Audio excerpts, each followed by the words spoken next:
Méditation du résident. 22e épisode.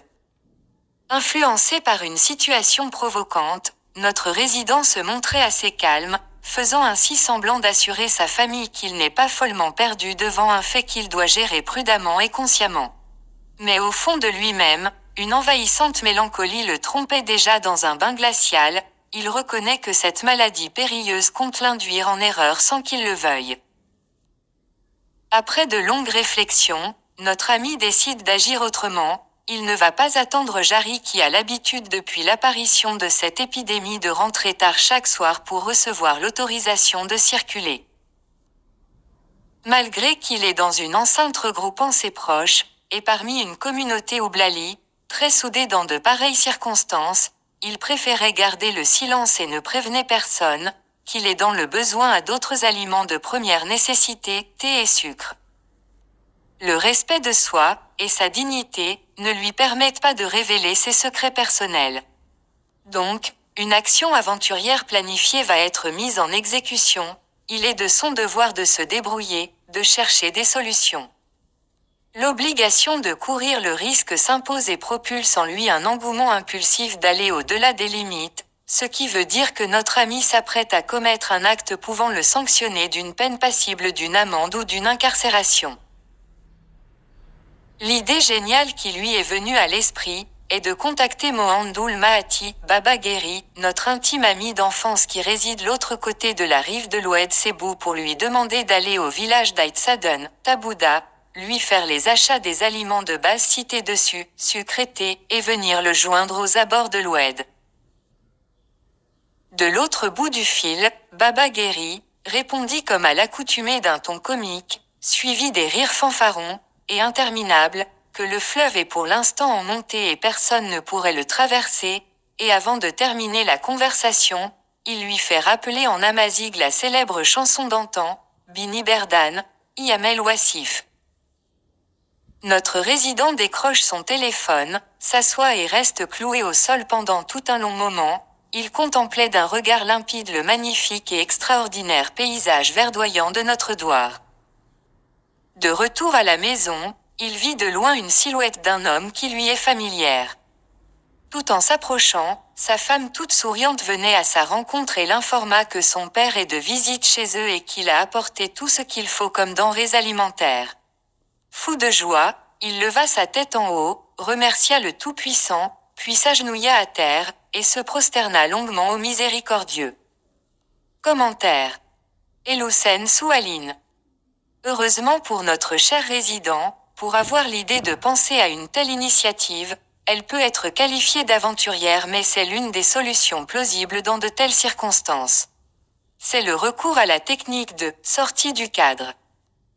De ma part je ne peux que lui souhaiter bonne chance en le conseillant de prêter attention à ses agissements peut-être justifiés mais à présent taxés d'hors normes.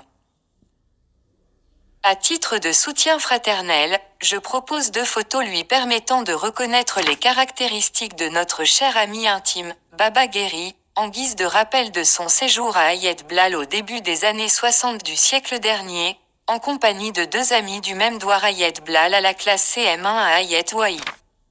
Lassen Boussouga ou Blal.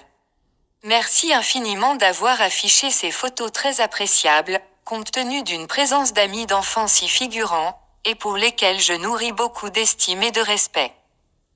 En ce qui concerne le résident, j'avoue qu'il est doué, et il tient compte de la responsabilité de ses actes.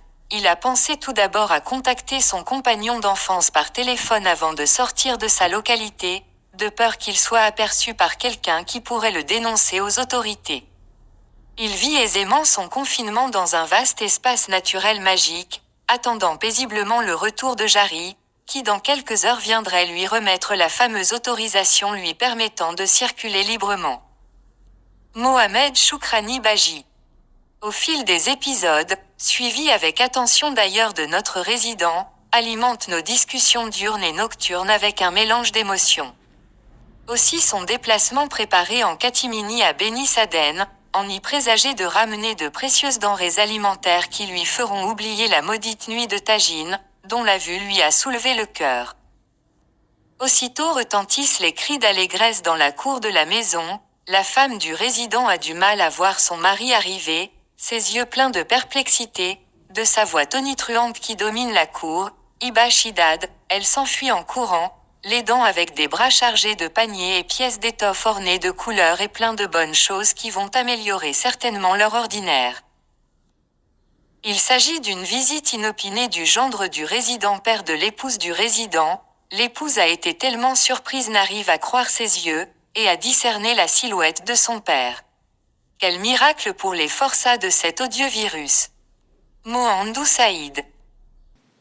يا لها من مفاجأة خلقها الجد من الأم الذي زار بيت مقيمنا لحل معضلة التبضع ولو جزئيا بعدما أدخل الفرحة على ابنته بقدومه الغير المنتظر علما أن مقيمنا حاول تحقيق مبتغاه وخصوصا كان له أمل كبير حينما هاتف صديقه في الطفولة بالضفة الأخرى لوادي سبو محمد المعطي باقري صاحب الراديو 8 والمعروف بضحكاته الغير المبررة وذلك هو طبعه منذ صغره ويعتبر باقري صديقنا نحن جيل الزمان الجميل إلا أن الحظ لم يحالف مقيمنا نظرا لهيجان وادي سبو بسبب رعدة قوية حالت بينه وبين ما كان ينتظره من الصديق وهنا تذكر مقيمنا أغنية أمازيغية قديما وقد حفظناها في صغرنا أوبيني بردان حمل واسيف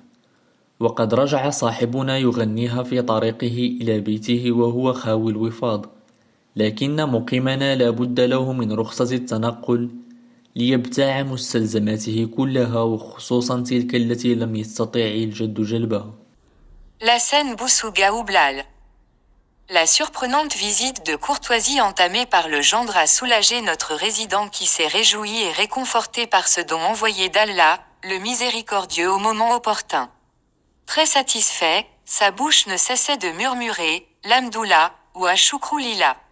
Il est stupéfait de cette grâce d'Allah qui n'oublie jamais ses serviteurs impliqués dans des circonstances pareilles.